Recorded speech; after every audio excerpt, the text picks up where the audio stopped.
Mi nombre es Albert Naugle Gudiño. Me crié entre Visalia, California y el pueblo de San Francisco de Olivenza, en Extremadura. He dedicado mi vida al deporte y a comprender cómo funciona la mente y el cuerpo humano. Durante los últimos 5 años compitiendo en CrossFit he tenido la oportunidad de participar en eventos importantes,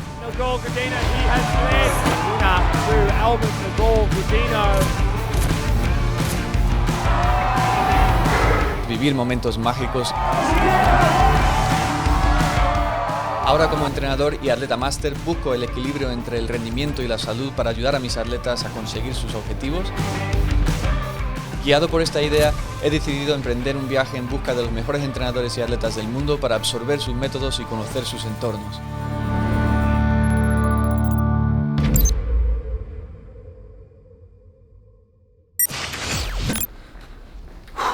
Son las 5 de la mañana y nos vamos al aeropuerto. Mira que soy de madrugar, pero incluso esto es temprano para mí. ¿A dónde iremos?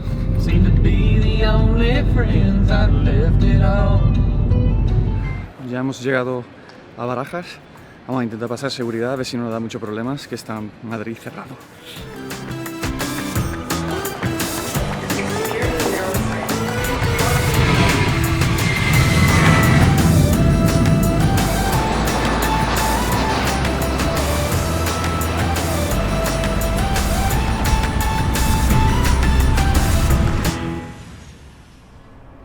Comienzo mi búsqueda en un lugar muy especial. Conecté con John Singleton of the Progrm en los Taronja Games y no podía perder la oportunidad de entrenar con él y sus atletas.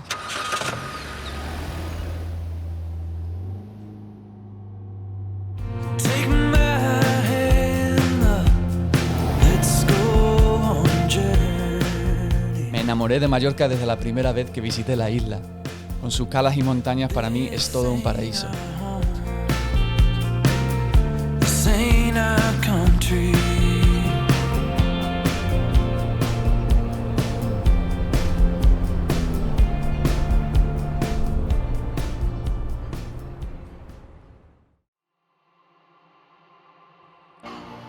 John lleva muchos años entrenando la élite de CrossFit. Atletas como Sarah Sigmundsdottir, Sam Briggs, Lucas Esslinger y Björn Carl Gudmundsen han pasado por sus manos. Había quedado con John más tarde, pero no podía perder la oportunidad de vivir mi momento favorito de cada día en este lugar.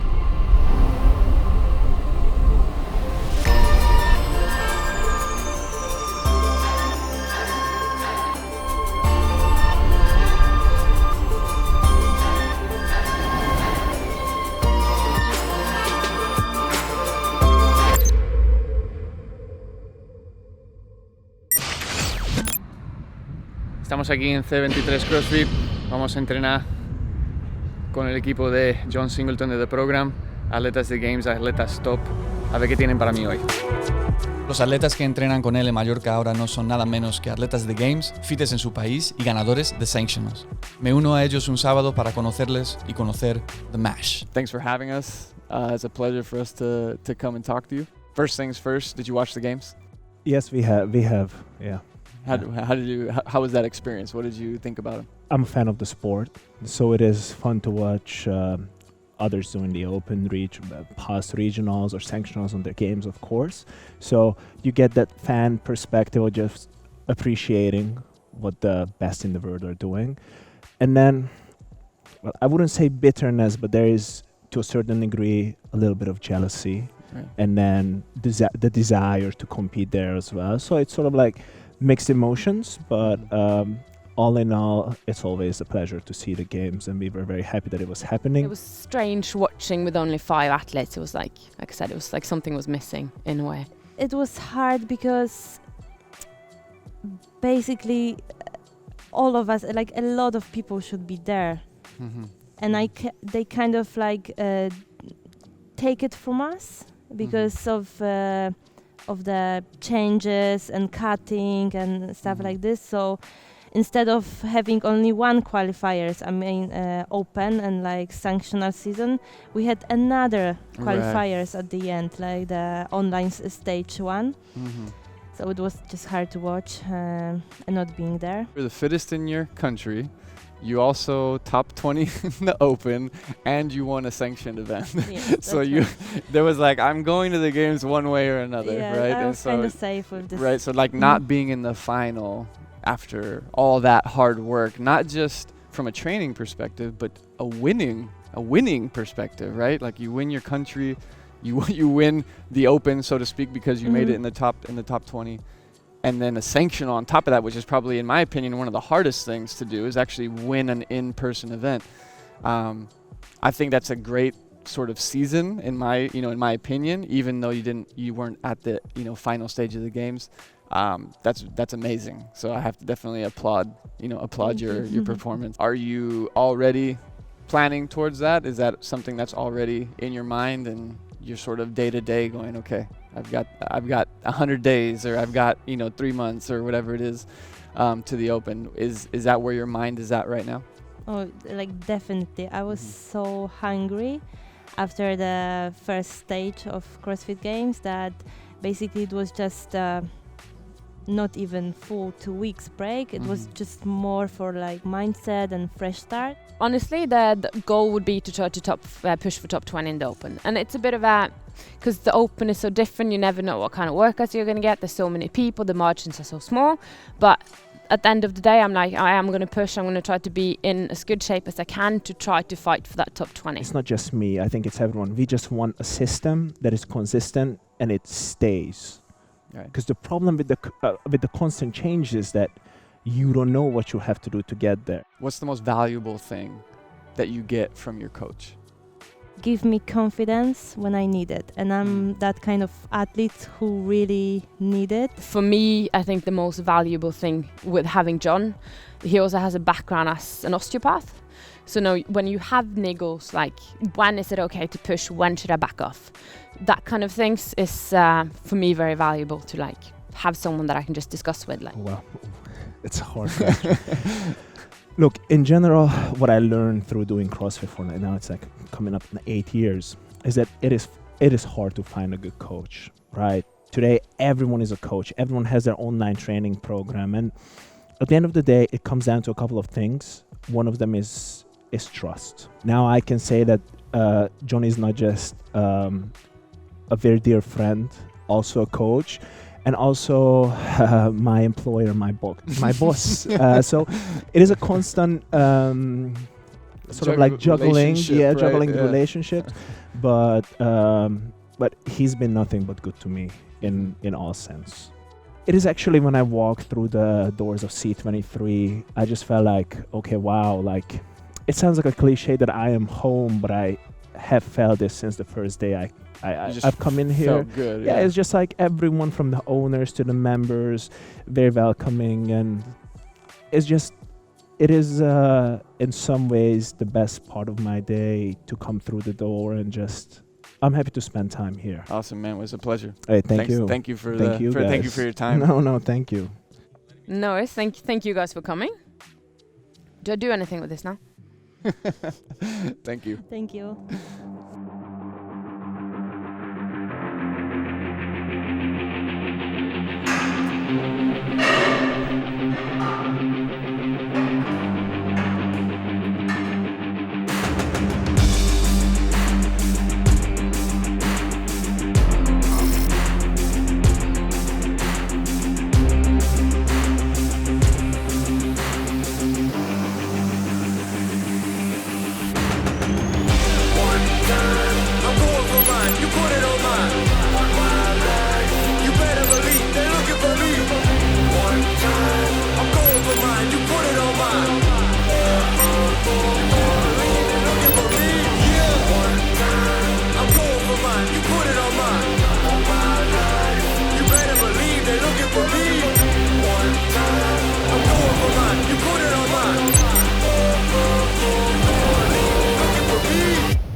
First of all, thank you very much for having us. It's been a fun day. Fun now that it's over, but it's been a great experience with the whole situation, COVID, all this stuff.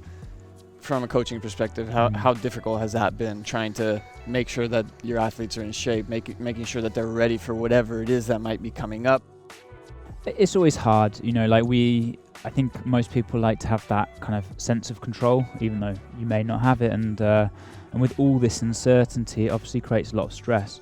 It was tough position, like we had to deal with a lot of emotions, so we had athletes qualify who then had their places taken away, and ultimately, you know, it's very hard for the athletes to then maintain the motivation. They were then looking at competitions, which then got cancelled. So you've been in the game for a long time, very long time. Sarah, just a bunch of big name athletes. Do you think that the Open and getting your ticket through the Open, is that a good test? Or did you prefer the regional format, or, you know? So personally, I'm all about like live competition. I don't like online formats. I think it's just impossible to make it a level playing field.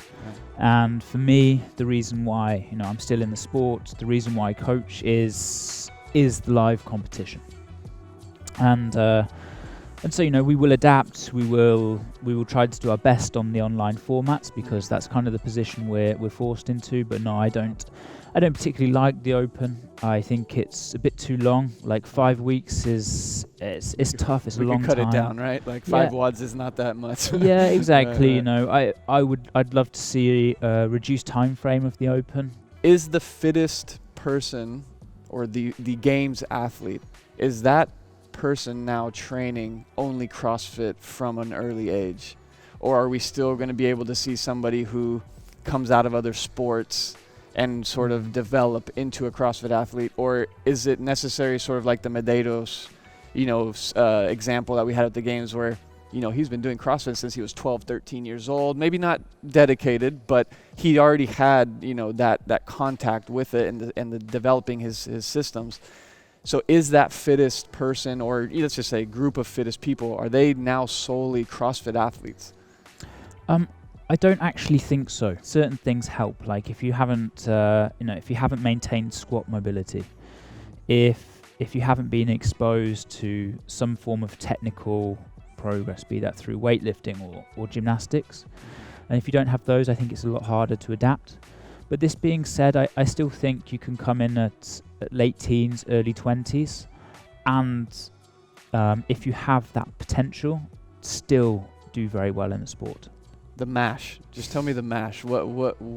How did you come up with the MASH? And it seems to be the recurring thing on Saturdays. We do have certain structures and principles that we follow through the program, and Saturday kind of becomes our competition replica day, where it's like, you know, okay, we're going to be putting in a bunch of movements. We're going to be doing them, you know, in uncomfortable ways, and there's kind of this element of like suffering through it together. It typically tends to be longer with a variation of movements, and it's kind of that competition stimulus of your week. I almost died. Yeah. I literally thought I was not going to finish. So the MASH is really bad for my ego right now. So. John, it's been a pleasure. Thank you very, very much for your time. I know it's very valuable, and hopefully it's not the last time I come and bother you. No, well, thank you guys for coming out. Thanks. Me han reventado, literal. O sea, ha sido un WOD súper duro para mí. En las primeras 2 rondas de burpees y thrusters parecía que me iba a morir. La tercera ronda ya cogí un poco de aire y me encontré un poquito más capaz, pero la primera parte de handstand walk y los lunge me dejó reventado para después hacer burpees y thrusters.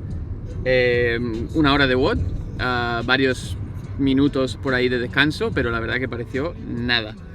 Me voy ahora, vamos a encontrar algo de comer que no hemos comido en todo el día y disfrutar un poquito de Mallorca. El entrenamiento de hoy, 1 hora y 2 minutos, 893 calorías, 192 de máxima de pulsaciones en algún momento, madre mía. Estímulo aeróbico y anaeróbico, por tantos intervalos y demás. Vaya paliza. Como dijo Christoph, es difícil encontrar un buen entrenador. Un entrenador que es capaz de avivar el fuego interno cuando las cosas no salen como uno planeaba. El CrossFit de élite está impulsado por la pasión que no se detiene ante cambios inesperados o pandemias mundiales.